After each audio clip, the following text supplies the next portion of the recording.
after Yamcha got his girl taken, I didn't know if he'd ever redeem himself, but this new beyond Super Saiyan strength he's showing now is kinda OD. Goten might not be the strongest Z warrior, but he's still the youngest Super Saiyan, and Dragon Ball Bloodlines Yamcha just went untouched against him. He began to mention Master Roshi, insinuating something crazy happened, but before he agrees to tell Goten, he says that he must agree to spar with him first. I didn't think it was gonna be that bad, but Yamcha really stomped out Goten in a Super Saiyan form.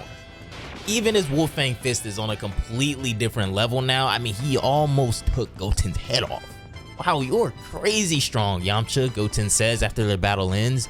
And Yamcha says that it was all, of course, thanks to Master Roshi. I know you guys want to know exactly how Roshi was able to help Yamcha get to this level and see exactly how Goten and Trunks are about to surpass their fathers. Be sure to subscribe and don't forget to leave a like on the video, guys. It's getting reckless out here. I heard everybody that doesn't gotta challenge that to Will Smith to a slap boxing match. And I don't want this to be none of you guys.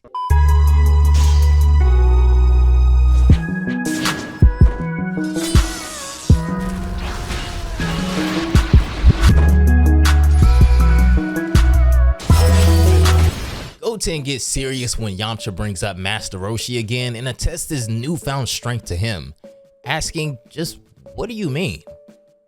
A few years back, Yamcha begins, after Moro's assault on Earth, I finally realized that I needed to catch up to the others in case your dad or Vegeta aren't around.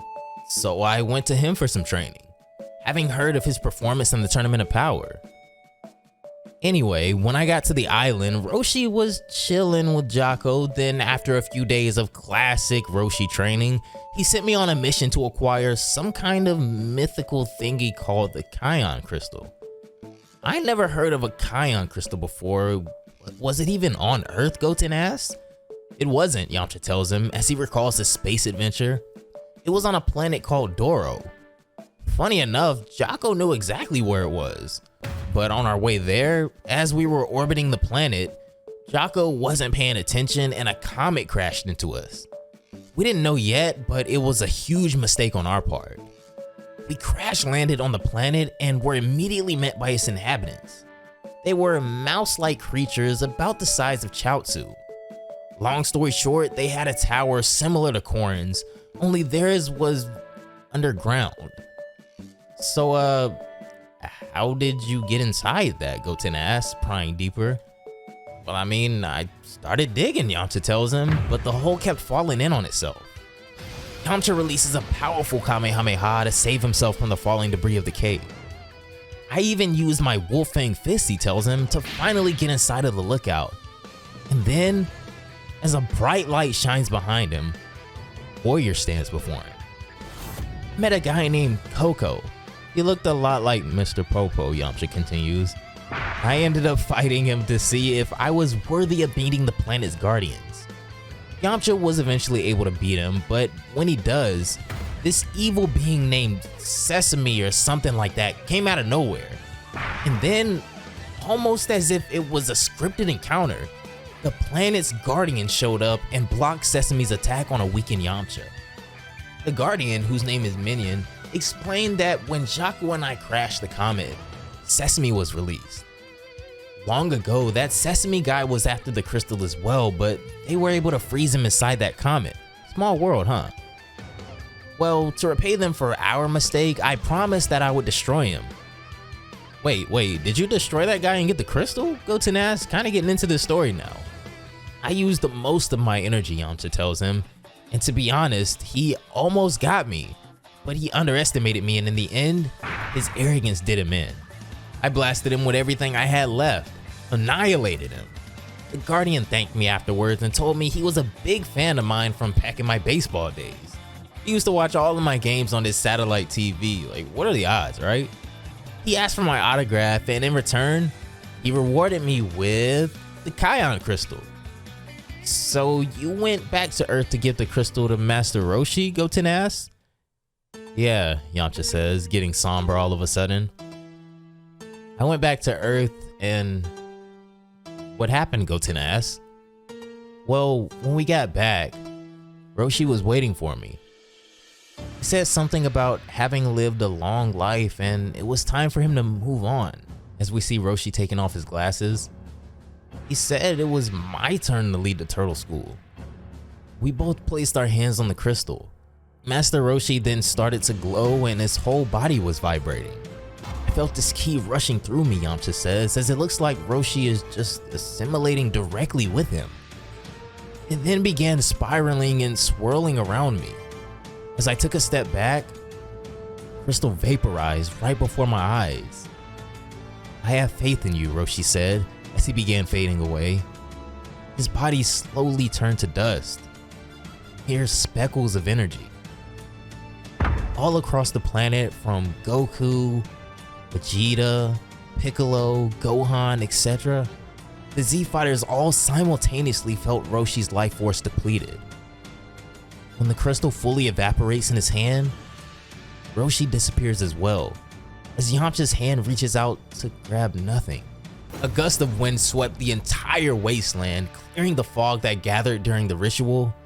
It was at that moment that Roshi's ki disappeared, as if it was spread far across the earth. Master Roshi was actually gone. Yamcha collapses in sadness as only Roshi's shell, glasses, and cane remain, along with all of the memories he gave his students over the years. Yamcha sets Roshi's belongings up in front of the house as he thanks him for everything he's done. I promise I'll make you proud, he says. Our school will not fade away. I felt his ki vanish myself. His whole body turned to dust. He's gone, Goten, Yamcha tells him in the present day. And everything, his whole legacy, somehow rests on my shoulders now. Goten tears up as he remembers Master Roshi as well, but this seems to light a flame within him now more than ever too. Yamcha, you have to train me, he pleads with a newfound determination. Please teach me the ways of the Turtle School. I promise I won't let you down. With everything Yamcha has been through with the Z Fighters and his responsibility towards the Turtle School, he surely accepts Goten, who feels the same purpose as he does at the moment, in being able to protect the Earth himself one day without Goku and Vegeta.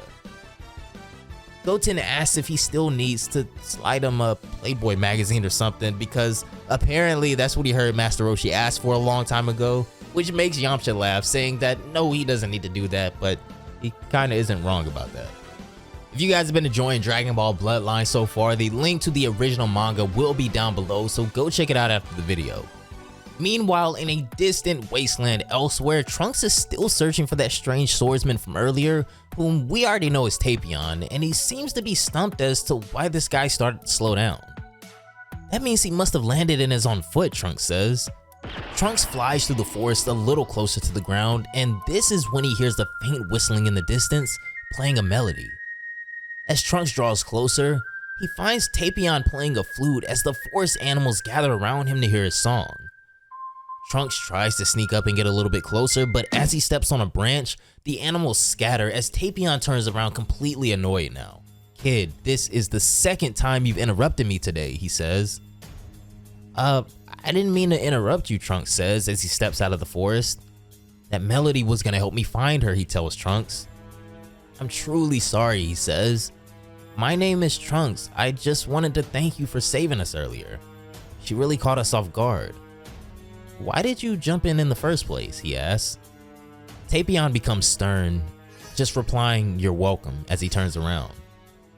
This is when he turns back around and actually introduces himself to Trunks as Tapion, and says that he's only trying to prevent her from doing any more harm than she's already done. Wait, so you know her, Trunks says, trying to get to the bottom of this. Tapion grows quiet, but then breaks his silence as he reveals that shockingly, the both of them are from a different universe than theirs currently. But that still doesn't explain the Beerus with the thick tail.